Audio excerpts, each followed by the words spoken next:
Tudo bem? Tudo bem, e você? Beleza. Eu vi que você tá tendo Que bom. problemas técnicos aí. Total. Ah, faz parte. Live nunca dá tudo certo, nunca vi. Dá um pequeno atraso de quase 10 minutos, Hum, mas vamos embora, né? Tranquilo, vamos lá. Que bom Eu tô participar de vendo, novo. agradecer. Eu sei que a sua agenda está muito movimentada e até pergunto se não tem espaço aí para um outro estado. Tem não? Ah, quem dera. Pudesse atender no Brasil todo, já fico morto de atender só em São Paulo e BH, porque essa questão de ficar voando pra cá e pra lá é cansativo demais, né? É verdade. Apesar de ser um pouco perto em relação a tempo de voo, é bem cansativo, né? Pois é, Ontem eu abri uma caixinha aqui de perguntas e surgiram muitas perguntas. excelente, vamos. E aí eu selecionei algumas assim bem legais para a gente debater aqui, Beleza, vamos lá. tá? Vamos lá, então. Doutor, a doença a gente sabe que ela não é congênita, né? A gente não nasce com a doença em relação à literatura, enfim. Mas de que forma a gente pode adquirir a doença pilonidal? Pois é, isso igual você falou, né? Assim, pela literatura a gente vai ver várias coisas, né? E assim, realmente a etiologia exata não está bem esclarecida. Mas o que, assim, a gente sabe que, pelo menos em um grupo de pacientes, vai ter a ver com trauma naquela região, tem a ver com a entrada de pelos ali também. Apesar de que a gente vai ver que também tem grupos de pacientes que não tem histórico nenhum de trauma, não tem pelo dentro do cisto, e é muito frequente, né? Apesar de chamar doença pilonidal, esse pilonidal vem de pelo, é muito comum. Você pega em estudos aí que acha até 50% sem pelo dentro, né? Então, é confuso exatamente o que causa a doença, né? Mas, assim, de fato, o pelo ali dentro, gera uma reação inflamatória. Então, a partir do momento que ele entra, né, uma das teorias é de que as cerdas do pelo impedem ele de sair, porque ele é todo cheio de pequenas cerdas. Então, ele trava ali como se fosse um anzol. E ele fica preso ali e Sim, acaba criando mais reação inflamatória e entram outros pelos, e isso vai gerando aquele espaço ali da doença pilonidal. entendi.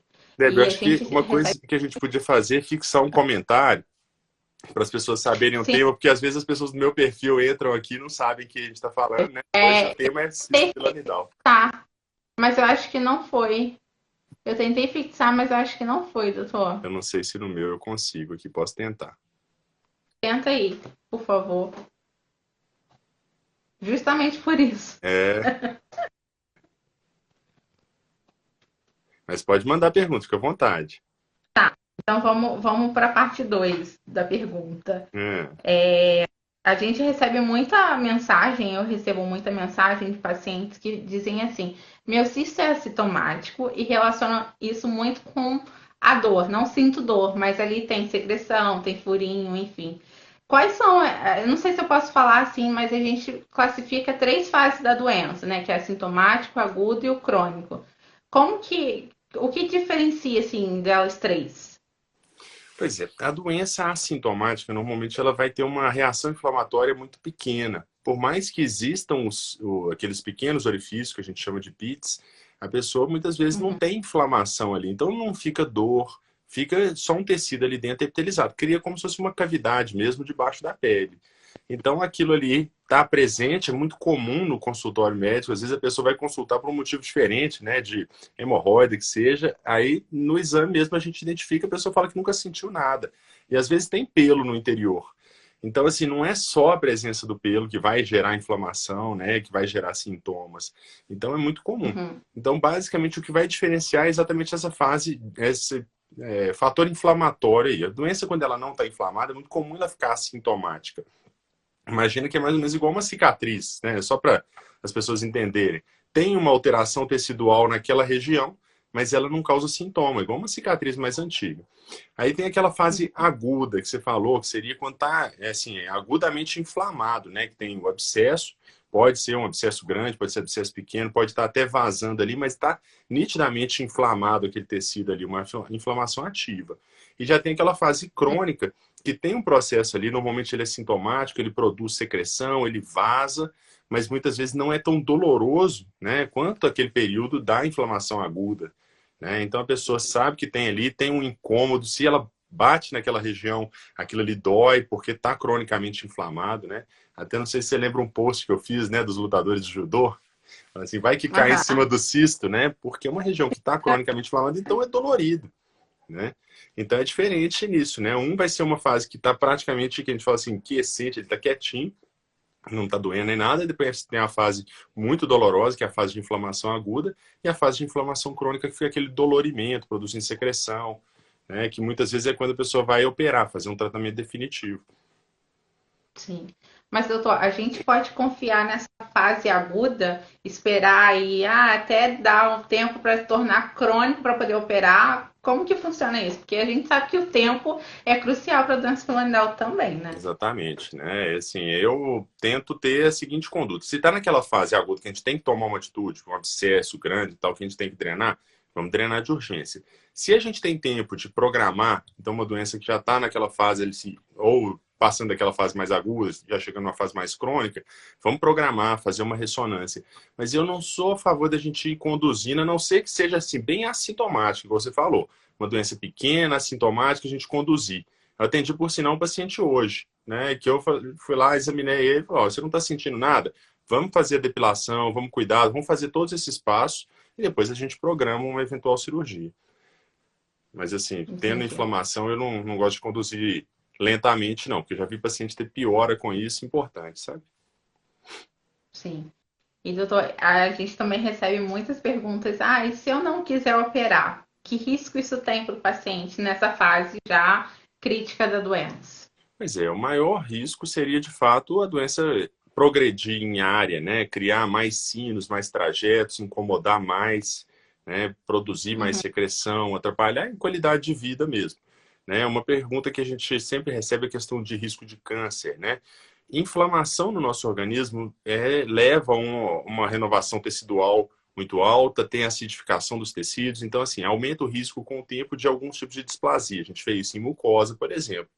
Nessa região não é verdadeiramente uma mucosa, mas uma doença que fica muito tempo com inflamação crônica, inflamação intensa, isso poderia desenvolver um câncer ali. Mas não é uma evolução natural da doença, tá, gente? Não estou falando que o cisto piloidal vai virar câncer, não é isso. Mas aquela inflamação, então pacientes que têm uma inflamação mais intensa devem tratar pelo risco de progressão, pelo risco de abscessos e eventualmente isso aí. Mas esse seria aqueles casos que a gente fala de anedóticos, né, da literatura. Agora, uma coisa que eu gosto assim, de falar com os pacientes é o seguinte, é uma doença que tem um risco de complicar, de ter um abscesso a qualquer momento, igual a fístula, né? Uma doença benigna, né? Mas esse processo de infecção pode se tornar algo mais grave se não tratar adequadamente. Sim, né? Esses processos infecciosos, né, abscesso, inflamações mais intensas, né, podem criar trajetos assim. Então, eu já vi cisto piloidal que drena nas costas, já vi cistos muito mais profundos do que o de costume, cavando trajetos ali em direção ao ânus, que aí deixa tudo mais trabalhoso de resolver, né? Então, assim, o principal problema seria a progressão da doença e realmente pode ter um abscesso grande ali, aumentar o tamanho até da cavidade, né? E a pessoa vai passar muita dor, né? Muito desconforto. É verdade. A qualidade de vida reduz assim. Eu bem sei disso. Como é que foi essa história, Debbie? Para quem não Ah, conhece. assim, eu demorei muito tempo também para poder procurar o tratamento correto, né? Eu fiquei 4 anos aí, né, à base de automedicação, que eu não recomendo, né? Tentando aliviar as crises, né? E aí, eu até fazia acompanhamento com o cirurgião geral nessa época, quando ele falou assim para mim, me deu um choque de realidade, falou: quando que você vai tomar vergonha nessa cara e vai operar? Aí eu acordei pra vida. Aí eu falei assim, bom, agora não tem jeito, eu tenho que ir para o centro cirúrgico. E foi a melhor escolha que eu fiz, embora tenha tido recidivo, assim, mas assim, não se compara o que eu passei antes da cirurgia com depois, sabe? Uhum. É, É um processo, mas a cirurgia em si é a melhor escolha. A melhor escolha que eu fiz pra mim foi a cirurgia. uhum. Às É vezes. ruim quando tem essa recidiva, né? Assim, é claro que tem a recidiva e tem aquelas feridas que às vezes não cicatrizam, né? Porque, especialmente a cirurgia aberta, fica uma área muito grande, né? E a capacidade de cicatrização ali é limitada. né? Inclusive que às vezes a gente sim. vai usar a oxigenoterapia para ajudar nisso, mas pode formar ali no meio uma ferida que não fecha, né? Sim, É ruim, né? É da natureza da doença, né? Isso aqui é. é um sofrimento. Eu até falo, doutor, que assim, a gente tenta passar a informação mais clara possível, mas hoje em dia, em relação às técnicas, eu vejo que muitas pessoas associam a recidiva em relação somente à técnica, e não é bem assim, né? A gente também tem uma responsabilidade no pós-operatório, que precisa ser feito assim com todo o cuidado possível, e não é só a técnica que foi conduzida que gera uma recidiva, né? Existem vários fatores para poder gerar essa recidiva. Pois é uma coisa interessante que você falou, porque assim, o pós-operatório é um período que é muito difícil aquela questão da retirada de pelos.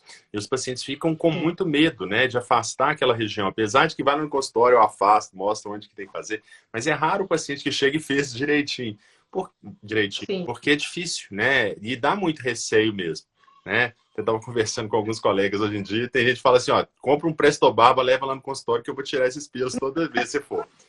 Porque, assim, dá muito receio, né, de abrir ali uma ferida. Se for aberta, dá medo de abrir ferida aberta. Se for fechada, dá medo porque fica com medo de soltar a ponta e abrir, né? Mas é importante que a gente cuide direitinho desse pós-operatório, né? Porque, assim, um pelo que cai ali dentro já é um fator a mais para gerar uma reação inflamatória, né? Que pode, eventualmente, contribuir para uma ferida que não fecha, para uma recidiva. Uhum, sim.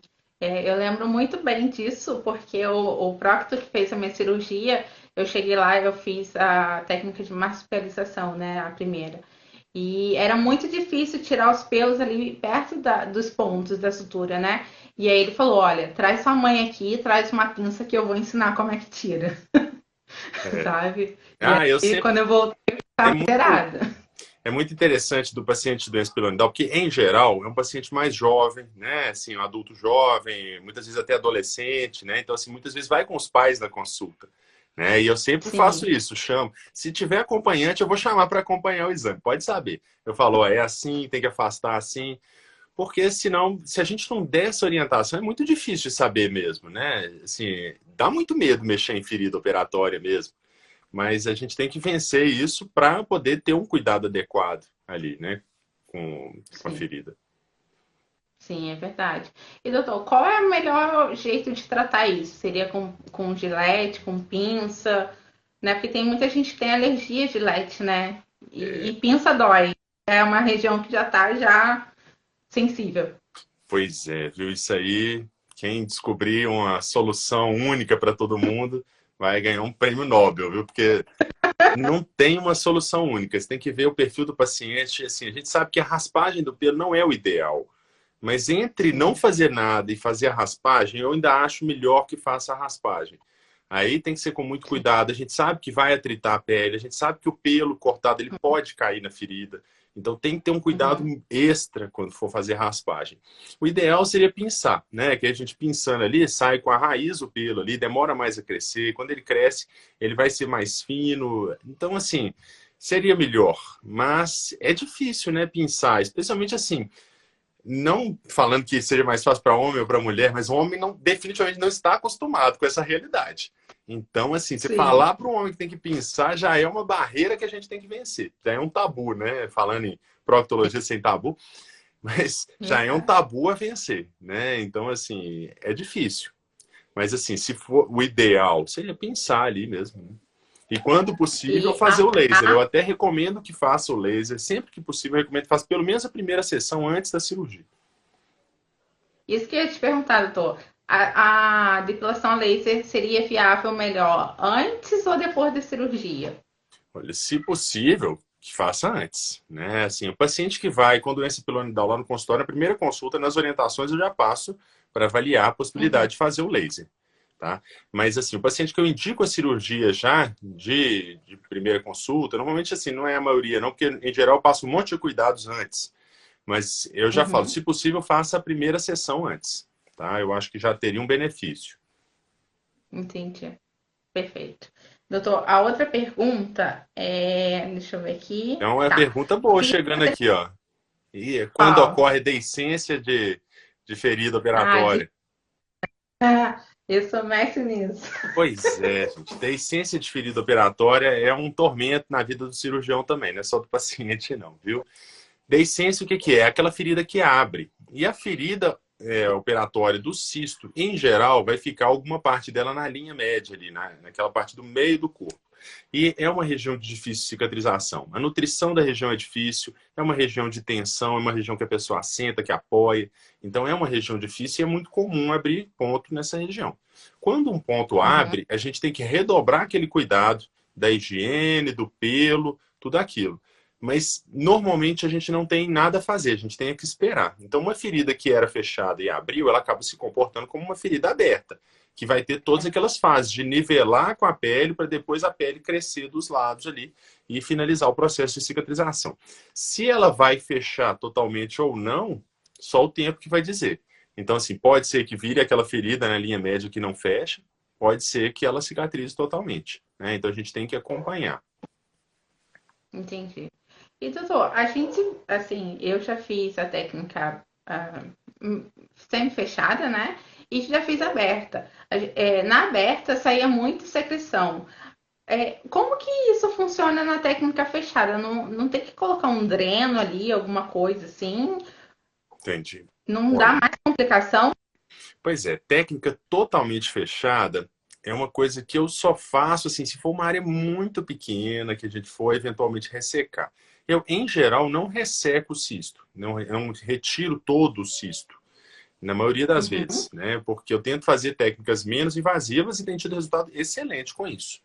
Então, assim, se for tirar uma doença inteira, a gente poderia fazer uma técnica totalmente fechada. E o que a gente tenta fazer nesses casos? Tirar pelo menos da linha média.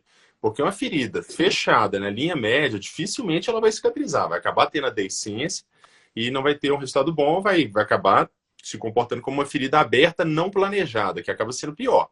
Porque a aberta, que você deixa ela bem aberta, você sabe que ela vai fazer isso e depois cobrir. A ferida meio fechada ali, ela vai ficar tendo atrito e tal, não é uma ferida planejada, então não é muito bom. Essa Uhum. secreção que a ferida produz, ela pode ser absorvida, ela pode acumular, formando um seroma ali, ou ela pode vazar pela própria ferida, né? Então, isso pode acontecer e pode ser um fator a mais para a ferida abrir. E é por isso que, assim, quando a gente faz uma ferida na linha média, ali, tira os pits, faz aquela técnica de pit picking, né? Que é pegar pit por pit e Uhum. tirar, em geral você faz uma incisão lateral de drenagem para vazar essa secreção. Não precisa necessariamente colocar um dreno ali. É uma possibilidade, tá?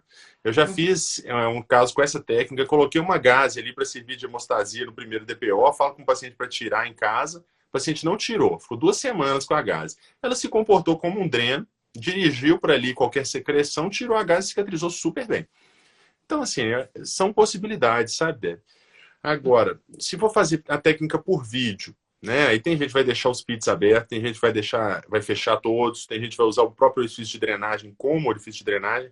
Eu gosto de deixar uma via de drenagem, eu não coloco dreno, não. Isso que eu ia te perguntar, doutor, porque assim, você já tá. Você faz o EPSIT, né? E a gente sabe que a complicação do EPSIT é quando aquela incisão fecha antes de sair tudo aquilo dali, que pode acumular algum líquido ali.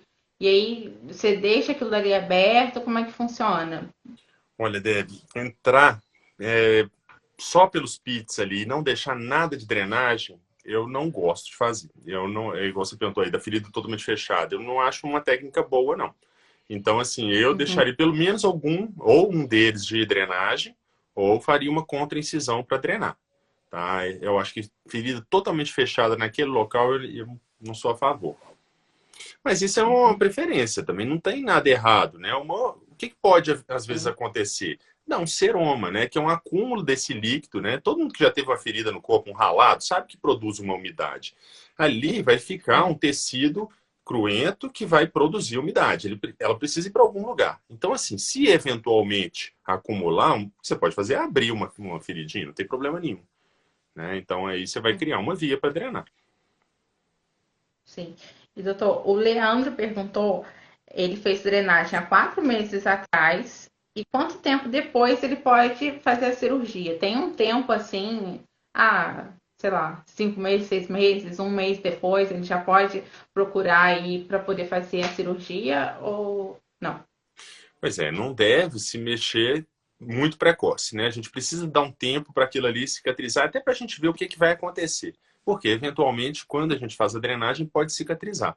Tá? Então, assim, dependendo do tamanho do abscesso, das características, a gente faz a drenagem, faz uma curetagem.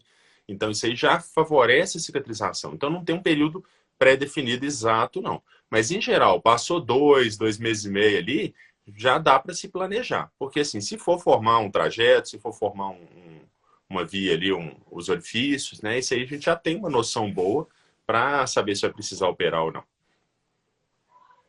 Eu lembro também de uma frase desse médico que me acompanhava, que ele falava assim: quando você achar que você está curado, é a hora que você tem que operar, porque aí não tem para onde correr, né? Que a gente às vezes esquece. Pois é, mas tem que ver se tem ali a doença ainda, né? Então, assim, vai ver se acha que tá É, curado e tá, tomara que seja.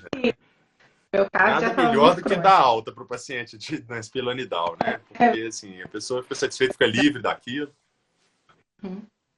Doutor, e o Rodrigo está perguntando dor do lado esquerdo, abaixo do umbigo. A gente sabe que a doença esplanidal pode vir para outras áreas, né?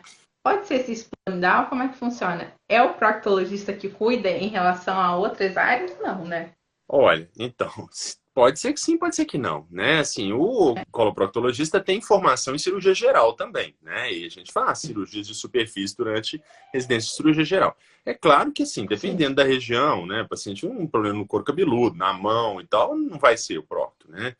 Mas, em geral, acaba que o procto vai ter mais experiência com a doença piloidal. Então, assim, talvez, né? Tem que avaliar. No caso, eu não sei se ele está falando especificamente disso, né? Poderia ser. Agora, uma coisa interessante de dor abdominal, que tá falando aí, que eu falo o seguinte: quando passou na mão de um monte de gente, ninguém resolveu, aí manda pro procto, que o procto vai resolver. Dor abdominal é meio assim, sabe? Então, mas aí teria que olhar, viu, Rodrigo? Se o seu caso tem a ver com cisto, se não tem, né? Tem que investigar. Sim. E doutor, a Sônia está perguntando sobre o exame de imagem. Muitas pessoas falam assim: nossa, meu médico não me pediu nenhum exame de imagem, acho que aquilo é absurdo. Mas assim, o exame clínico também dá para identificar a doença, né? Pois é, o exame clínico, ele é o exame mais importante, né? Porque a gente vai palpar, a gente vai sentir área de inflamação, né? A gente que faz isso o dia todo, né? A gente está acostumado com a consistência do tecido e tal. Mas pode ter surpresa, tá? Então, assim, tem que palpar. Tem casos que são mais complexos do que outros, né? Então, assim, cistos muito pequenos, normalmente a gente não vai ter surpresa. Então, assim, fazer um exame de Uhum. imagem pode ser que não acrescente nada. Fazer uma ressonância, um ultrassom de superfície. Então, assim, não é obrigatório, tá, gente? É importante a gente entender isso, né? Claro que tem casos que são muito mais complexos, né? Já vi paciente com drenagem na região ali lombar, muito longe. Aí tem que entender o trajeto disso, se tem múltiplos trajetos. Eu acho que assim, Uhum. a doença piloidal a gente correlaciona muito com a fístula, porque assim, o comportamento das duas é muito parecido em algumas coisas. Inclusive o aparelho que a gente usa de vídeo é o mesmo, né? De fístula e de cisto pilonidal. Então, a gente tem que, às vezes, estudar. E na fístula a gente faz a mesma coisa. Às vezes tem uma fístula superficial ali, pequenininha, uma fístula fissurária. Vamos operar direto. Mas tem fístulas que a gente tem que estudar. Então, assim, se a gente suspeitou de uma doença maior, mais profunda, melhor fazer. Sim. E existe a possibilidade, então, de um falso cisto em relação à fístula É engraçado você anal? mencionar isso, porque recentemente eu tive um caso. Assim, são duas doenças diferentes, né? Em geral, a gente vai conseguir diferenciar uma da outra. Aí, esses dias, eu pedi uma ressonância e veio fístula perianal comunicando com cisto pilonidal. Então, assim, Eita. até discutir com um monte de pessoas. Falei, gente, eu nunca vi, né? Não faz sentido uma doença comunicar com outra. É claro, pode ser uma conjunção ali de fatores que eventualmente comunicou, Sim. mas não tem a ver uma coisa com a outra. Em geral, a gente vai conseguir diferenciar. O maior problema vai ser aquela doença pilonidal que manifesta muito próximo ao ânus, ou aquela fístula que é um pouco mais longa, né? Mais para cima ali a drenagem dela. Aí é que vai dar mais trabalho, mas são doenças diferentes, né? Assim, comunicação entre uma e outra seria assim a exceção da exceção. Entendi. E, doutor, o cisto piloidal, ele pode dar algum dano à coluna? Porque a gente tem muitas perguntas em relação a isso. Ah, eu sinto uma dor na lombar, eu sinto uma dor na perna esquerda, enfim. Pode ter alguma coisa, assim, relacionada à coluna, à lombar, irradiar tanto, assim? Olha, não, diretamente não, tá? Então, assim, seria uma associação aí fortuita, né? Não tem uma coisa a ver com a outra, não. Porque, assim, para a doença pilonidal chegar tão profundo assim, teria que ter uma inflamação muito grave, não é o caso, né? Então, assim, mais provável que seja só uma coincidência mesmo. Entendi. E deixa eu ver aqui. A Ju pergunta, ela tá na luta para fechar a ferida dela há 4 meses. E quanto tempo, mais ou menos, em média, que uma ferida na técnica convencional aberta, isso se fecha, né? Olha, Deb, pela literatura a gente vai ver de 3 meses aí para mais, né? Só que a gente sabe que isso não tem um limite, porque eventualmente, como eu falei, tem feridas que têm uma capacidade limitada de cicatrização e que podem não cicatrizar, vira uma ferida aberta ali, tá? Então, assim, em geral, em 3, 6 meses vai cicatrizar, né? Mas assim, não tem como dar uma previsão, especialmente sem avaliar. Então, assim, feridas muito grandes, que têm uma cicatrização muito lenta, vale a pena ter alguém de enfermagem, de cuidado de ferida, acompanhando, né? Até a gente recebeu pergunta aí de estomoterapeuta, né? Que acompanha a ferida. Além disso, pode justificar o uso de oxigenoterapia, que vai ajudar na cicatrização de casos mais difíceis, tá? Eu já tive resposta muito boa de alguns pacientes, mas é isso. E, doutor, aquela terapia a vácuo, né, que se fala, também é uma boa alternativa para poder agilizar o processo de cicatrização? Olha, muito boa, viu? Então, assim, tem que ser bem indicado e vai esbarrar na questão de custo, né? Então, assim, desde que a pessoa tenha uma cobertura de convênio ou tenha como adquirir esse tipo de equipamento, né, é muito bom para feridas grandes, né? Então, assim, o Uhum. que ela vai fazer? Ela vai puxando ali, então vai ajudando o tecido a fechar mais rápido, absorve secreção, né? Diminui o tamanho da ferida. Então, sim, é uma técnica válida aí para ajudar na cicatrização de ferida. Sim. E, doutor, para aquelas pessoas que não estão satisfeitas com esteticamente, né, satisfeitas com a aparência ali da cicatriz, vale a pena mexer naquilo? Ai, Deb, aí você tocou num ponto que eu acho, assim, no mínimo controverso, mas problemático. Porque é o seguinte, eu já atendi um paciente que ele operou há muito tempo, foi feita uma técnica, né, que eu não sei exatamente o que o cirurgião fez umas linhas, assim, para alinhar o tecido e tal, e ele estava insatisfeito com a questão estética. Eu falei que Uhum. realmente eu, particularmente, não mexeria, porque, assim, é uma região problemática, difícil de cicatrizar, não tem garantia de que vai ficar melhor. E assim, vai que a pessoa desenvolve exatamente isso que a gente falou, de uma ferida aberta que não fecha, então vai voltar todo aquele problema da doença. Eu acho problemático mexer, né? Se tem uma ferida que cicatrizou, eu não mexeria. Mas assim, pode Mexeria. conversar com um cirurgião plástico também, que acho que tem assim, experiência nessa área, que possa assim, ter pelo menos assim, garantia ninguém vai dar de resultado, né? Mas que tem uma experiência de bons resultados, tá? Mas eu particularmente não mexeria. Eu também não mexeria, não, doutor. Uhum. Não mexeria, não, de jeito nenhum. Outra pergunta, doutor, que a gente recebe muito. Quanto tempo depois da cirurgia, enfim, de qualquer método, a gente pode ter a segurança de fazer uma atividade física, voltar para a academia?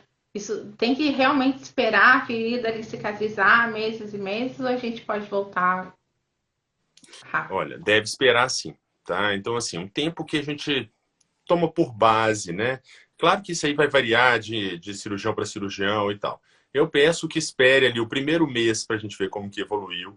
Dali eu já libero Uhum. alguns tipos de atividades, né, que não envolvam trauma. Então, assim, normalmente caminhada, coisa desse tipo, dependendo da cicatrização, se estiver indo muito bem, tá? Com 3 meses a ferida já deve estar totalmente fechada, mas eu recomendo esperar pelo menos 6 meses para a gente ter certeza que cicatrizou tudo e teve aquela fase de maturação.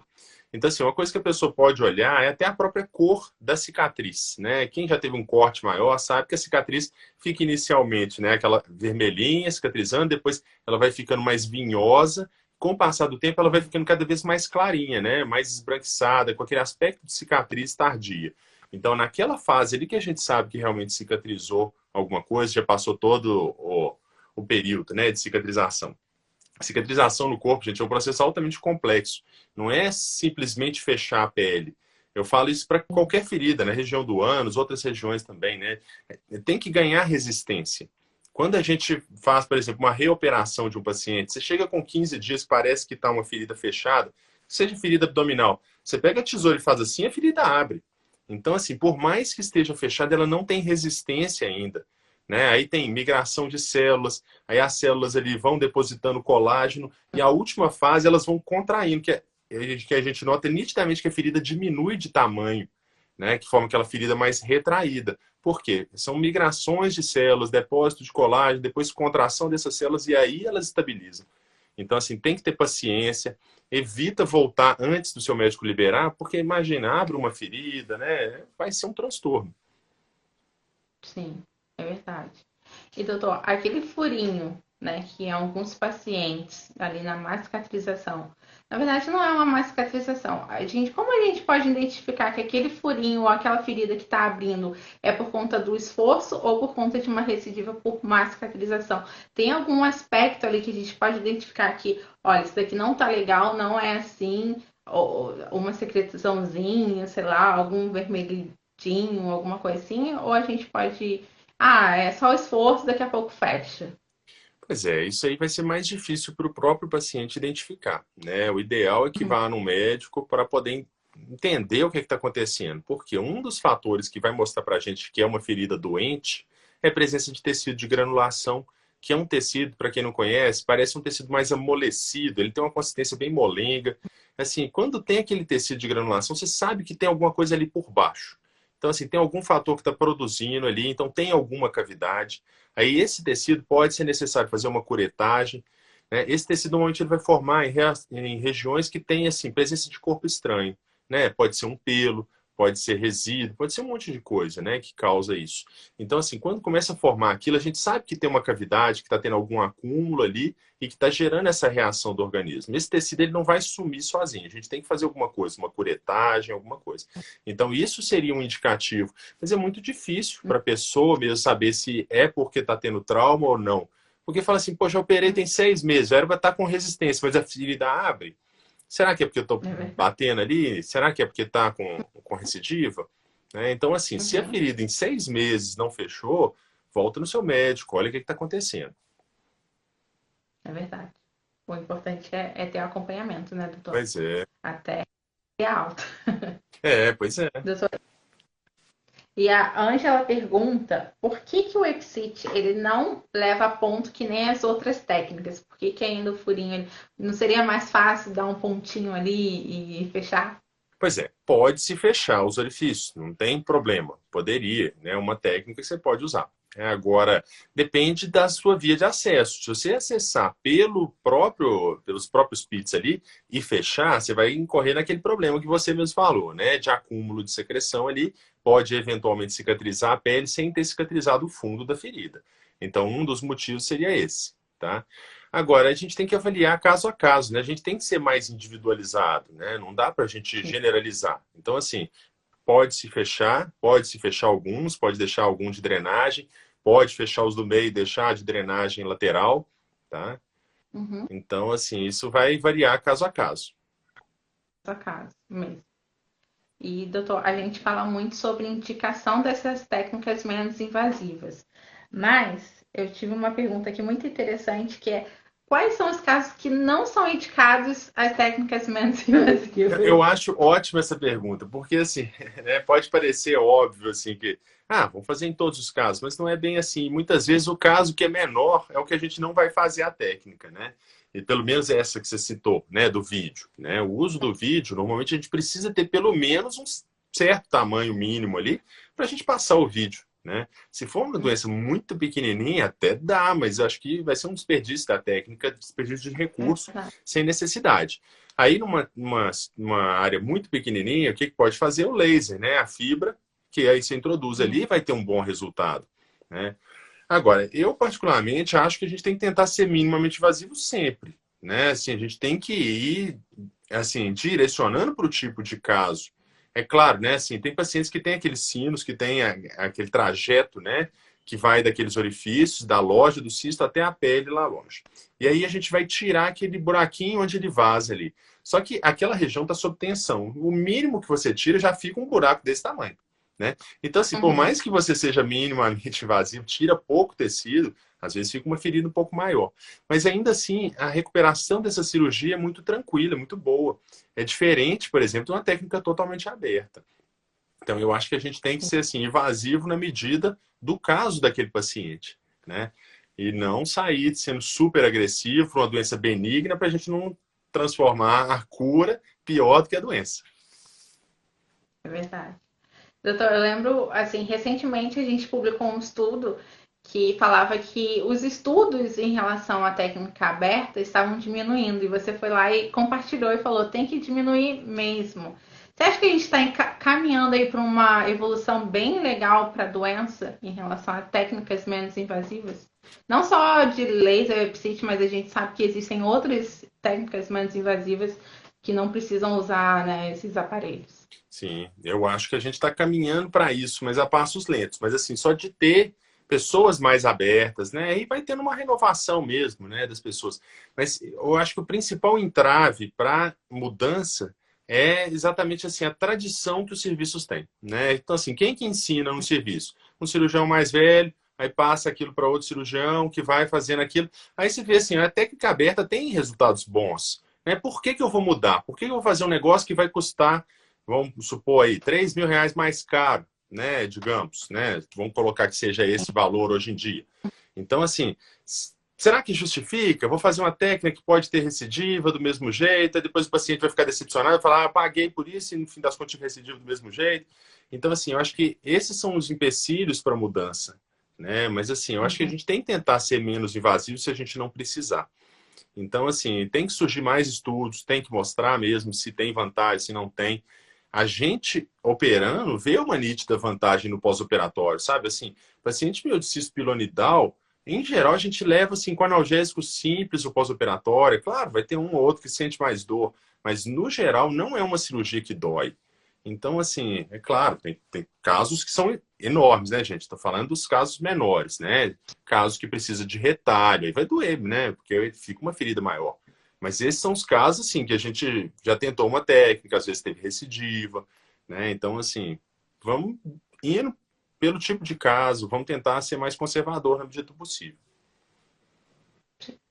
Doutor, e em relação aos retalhos, isso então seria mais para aquelas doenças mais complexas e de recidiva, né? Para poder, ou que tem a má cicatrização, no caso, né?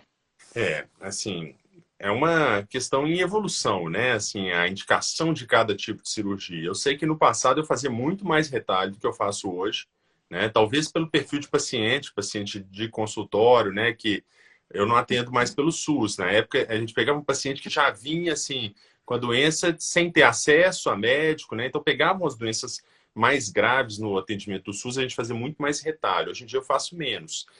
Eu tento deixar o retalho mais para aquele paciente recidivado ou que tem uma área grande e tal, tá? Mas assim, é muito pouco que eu faço hoje em dia de retalho. Retalho. Tá. É. Retalho é uma coisa que ainda mexe no meu coração, doutor. Eu, não... eu ainda não estou muito O próprio nome familiarizada. retalho, né, feio, parece que vai ser a pior coisa do mundo. Mas assim, depende, tem vários tipos de retalho, né? Quando a gente fala, parece que vai ser grandes áreas, não necessariamente, né? Tem até um vídeo do canal, até antigo, né? Você acha que 2018 que eu fiz, que eu fui desenhando os tipos de retalho, você lembra desse? Então, que tem várias opções. A gente tem retalho que a gente fala de VY, que a gente faz um Y e puxa cobrindo. A gente tem rotação de retalho, a gente tem retalho romboide, tem vários tipos. A gente tem que direcionar para o tipo de caso. Sim, é verdade. Eu lembro que quando eu fui num cirurgião plástico, a minha indicação seria o VY, né? É VY? Sim, V, para Y ver, tanto faz. V, é. Seria quase um barquinho, assim, cada. Aí eu fico meio assustada, mas enfim. Ah, Ô, é. doutor, sim. Eu confesso aqui, doutor, eu fiquei muito assustada porque o negócio ia ficar muito grande, sabe? Esteticamente falando. Se fosse uma técnica assim, que 100% de cura, ok, eu ia. Mas como também não é uma técnica 100% como as demais, falei, bom, eu acho que vai me trazer mais transtornos psicológicos do que físicos, entendeu? Em lidar com aquilo. Isso foi uma opinião minha e eu debati isso muito com o meu próprio e a gente foi para a técnica aberta, né? Mas é uma questão assim que eu preciso ainda lidar com isso, confesso, tá? Você sabe que em medicina se fala que se tem muitas técnicas para uma coisa, é porque nenhuma é boa. Na Sim. verdade, não é assim, né? É uma doença complexa de se tratar, é uma doença que tem risco de recidiva. E, gente, se alguém falar que tem 100% de resultado, você não acredita, não, tá? Porque, assim, recidiva acontece. Você faz tudo certo e tem recidiva. Acontece, é da natureza da doença. Né? Mas eu não diria que todas são ruins, todas são boas. A taxa de recidiva, se você for ver de 5 a 8%, claro, isso vai variar muito de estudo para estudo, mas é uma taxa, assim, uma taxa de sucesso alta, né? Mais de 90 e tantos por cento dependendo da técnica que você fizer, né? Então, assim, se a gente puder ser menos invasivo com resultados equivalentes, eu acho que é uma coisa que a gente tem que tentar. Então, assim, por isso que hoje em dia eu faço menos retalhos, eu acho que é uma técnica muito mais agressiva, né? Mas tem suas Uhum. indicações também, a gente pode precisar. E é bom que a gente Sim, é verdade. tenha opções, né, para lançar a mão quando a gente precisa. Mas esse Sim, retalho que você você falou aí é muito raro de você fazer dos dois lados, assim, né? ele até tirou uma foto. Eu tenho essa foto até hoje. Mas em relação a isso, doutor, a gente teve um caso há muito tempo atrás de um paciente que ele fez 7 cirurgias. E na última, um prótese que a gente indicou de Itajaí, ele fez o retalho e assim, foi um sucesso. Então, eu tenho esses dois lados do retalho, sabe? Realmente é indicado para alguns casos e é eficaz, entendeu? Não, não, é muita vaidade pensar em relação só mesmo ali a cicatriz, mas foi um período que eu precisei respirar em relação ao que eu queria, que seria mais indicado para mim, sabe? Pois é, Mas mas não são acho que técnicas. seja só essa questão de vaidade, né, Débora? A gente vive num mundo que, assim, ninguém quer ter uma cicatriz grande, né? Então, assim, se a gente puder evitar, melhor, né? Mas tem situações realmente que a doença vai se tornando um problema tão grande, uma área tão grande, que a gente vai ter que lançar a mão dessas técnicas, né? É verdade, é verdade. E só complementando, a Karine perguntou por que o cisto volta. Pois é, então, assim, primeiramente, a resposta vai ser, a gente não sabe, né? Se a gente for falar, assim, estritamente, né? E cada caso pode ser um mecanismo, né? Um dos motivos para um cisto voltar, ficar alguma área dele que não foi tratada, isso é uma possibilidade, né? Ficar resíduos ali de pelos, de tecidos, resíduos de bactéria, de pele, tudo isso pode acontecer de ficar naquela região ali. A própria localização do cisto, que é uma região que tem uma circulação de sangue ruim, uma região mais suscetível à pressão, é uma região que tem menos gordura em relação à pele e o osso ali, levando a maior pressão ali, isquemia daquela região. Então, assim, são vários mecanismos, mas não dá para a gente falar um que justifique todos os casos. Né? Então, a gente vai ter recidivo que não tem pelo nenhum, a maioria, para falar a verdade, a gente não acha pelo ali. Pode ter, pode ser que seja um pelo que caiu ali, gerou reação inflamatória, né? Mas, assim, um motivo que justifique todos os casos, a gente não vai encontrar. Sim. E doutor, a gente recebe muito aquelas perguntas assim: meu médico teve que raspar o osso para não voltar. Isso existe mesmo? Olha, raspar o osso. Eu já vi doenças muito profundas, da gente ter que descer bastante ali no subcutâneo, né? Mas assim, até o osso, não. Tá? Eu não iria, não. Apesar de que já li sobre isso, tá? Mas eu nunca fui até o osso, não. Mas é Que porque às bom, vezes doutor. também, né, Deve, a ferida fica tão profunda que a pessoa fica com a impressão de que está no osso, né? Mas ali a gente Sim, tem uma camada de gordura relativamente espessa, né? Não tão espessa quanto na região das nádegas. A gente não vai ter aquela musculatura por cima, né? Igual assim, tem glúteo médio, tudo isso na região ao lado, né? Mas ali, ir até o osso, a princípio, não. Talvez seja mais uma sim. impressão. Uma impressão mesmo, né? É. E doutor, aqueles pacientes que sentem muita coceira naquela região, tem algum jeito de tratar isso, assim, brevemente ou não? Aí depende do motivo, né? Da coceira. Você disse a coceira pós-operatório? Antes. eu acredito, não sei, mas que nesses casos seja um pouco mais por conta da secreção ali, alguma coisa assim, não sei, não posso falar, mas parece, pelo que ela relatou aqui, parece ser muito isso, sabe? Ah, eu tenho uma coceira muito frequente ali na região e eu não consigo aliviar aquilo. Teria alguma forma de Uhum. aliviar isso? Pois é, aí tem que ver o que está causando mesmo, né? Se é o processo inflamatório do cisto, se é a presença de secreção, umidade, né? Porque uma das causas, assim, importantes de coceira é a umidade. Apesar de que aquela região, Uhum, por ser um pouquinho mais elevada, né? É claro que isso vai depender, né? Tem, muitas vezes os pacientes têm uhum, o cofrinho ali, né? Mais profundo, né? Então acumula mais secreção, mais umidade.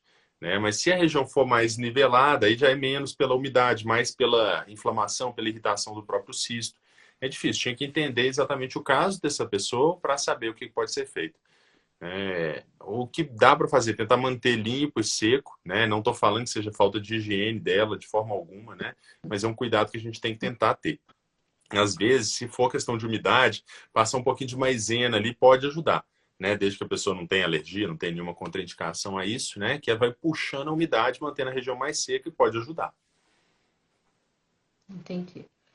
E doutor, para quem é fumante pós-operatório, fez ali a cirurgia e tal, tem que parar de. Óbvio que a gente está falando de uma dependência aí, né? Que não é tão simples assim. Mas o cigarro ele pode prejudicar aquela área, né, que está ali tentando se renovar, enfim.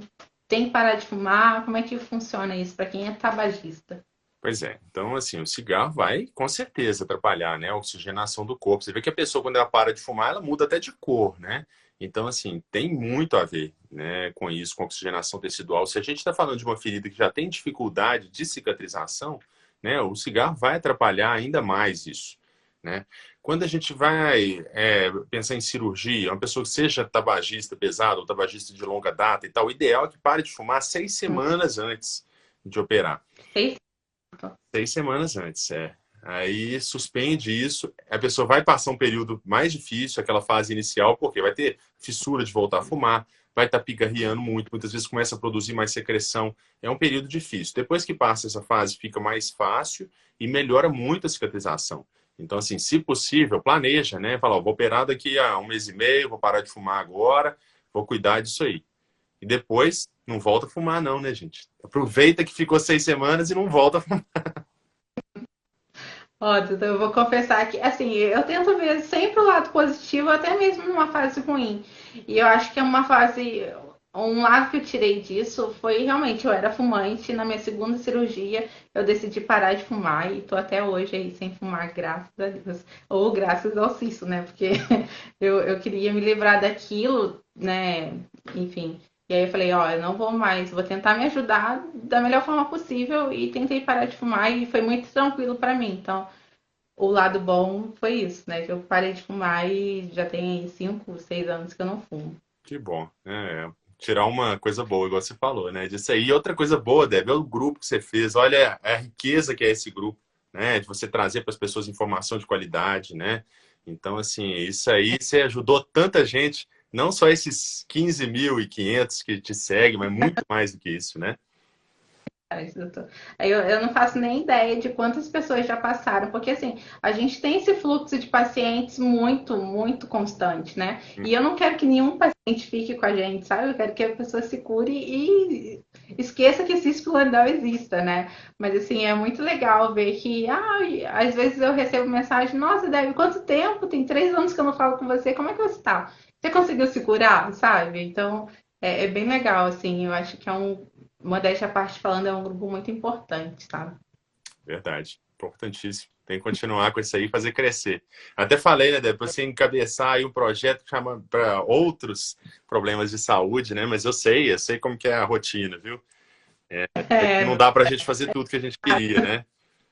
é verdade, é verdade. Quem sabe um dia, né? Exatamente. Mas a gente tem bastante demanda para poder lidar com isso, né? Não é fácil ver o sofrimento das outras pessoas, né? Ainda mais quando você passa por isso também. Então, a gente tenta olhar de fora, mas ao mesmo tempo a gente revive aquilo tudo que a gente já passou, né?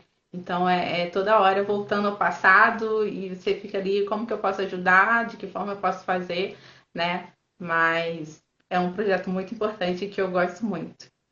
Excelente. E aí, Deixa eu, temos ó, mais? outros temos, eu não sei se tem aqui, porque aqui parou. Mas, doutor, outra coisa que eu queria perguntar, que é muito importante, que a gente está aí quase um mês para chegar a coloprocto desse ano. E o tema abordado será, ó, até anotei aqui, procedimentos alternativos para o tratamento da doença piloridal. O que Uhum. seria meio esses procedimentos alternativos? Seria o fenol, o selante? O É, que com esse seria assim? título aí a gente pode esperar de tudo, né, Dé? Não tem jeito da gente dizer, né? Não sei a que eles vão se referir, né? Mas assim, ó, pode ser fenol, pode ser o nitrato de prata, ácido tricloracético. Todos esses produtos vão ter efeitos cáusticos ali que ajudam a destruir o epitélio, destruir aquele tecido de granulação. Né? Fora isso, é uma coisa que eu até citei na live com o Rodrigo, né, do ozônio, que eu já li que Sim. poderia ser usado, mas realmente não achei referência, né? A única referência que eu achei foi de um livro em polonês, que eu não sei ler polonês. E fora isso, a gente tem outras opções, né? De curetagens, esse tipo de tratamento que eu não sei se encaixaria em alternativo. Né? Mas assim, Uhum. qualquer técnica que a gente faça uma abrasão ou uma cauterização química daqueles tecidos ali, Uhum. seriam uma possibilidade de tratamento da doença. E aí a gente tem que ver caso a caso, né? E aí eu acho que talvez eles colocam como alternativo também o laser, ou até o vídeo, né? Não sei em qual época eles estão se enquadrando para colocar isso aí. Sim, Com eu tô certeza vou ansiosa para participar, ó. Eu vou estar lá, viu? Vou estar lá virtualmente, né? Mas vou participar. eu tô ansiosa. Aí, inclusive, já até mandei mensagem pro Procto que vai palestrar para poder tentar tirar alguma coisa dele. Não consegui, então a gente vai ter que aguardar mesmo o que vai vir por aí. Excelente. Para finalizar, assim, eu te acho, sinceramente, um dos coloproctos mais experientes em relação a técnicas, né? Você domina várias técnicas aí. Queria saber quais são os seus projetos. Você pensa em dar curso em relação à técnica de vídeo? Olha, Assim, até interessante que você falou isso, né? Porque nessa quinta-feira passada agora vieram dois cirurgiões de Juiz de Fora e de Rondônia para poder acompanhar a cirurgia, né? Para a gente tentar divulgar isso, né? Dessas técnicas menos invasivas, né? Eu queria ter uma experiência muito maior ainda, então assim isso vai ser sempre um projeto em desenvolvimento, né? Mas temos que estar sempre lendo, estudando, ver o que tem de novo, né? No tratamento da doença, porque é um tratamento em movimento, né? Quando a gente fala que a gente não sabe justificar todas as recidivas, a gente não tem certeza da etiologia para justificar todos os casos.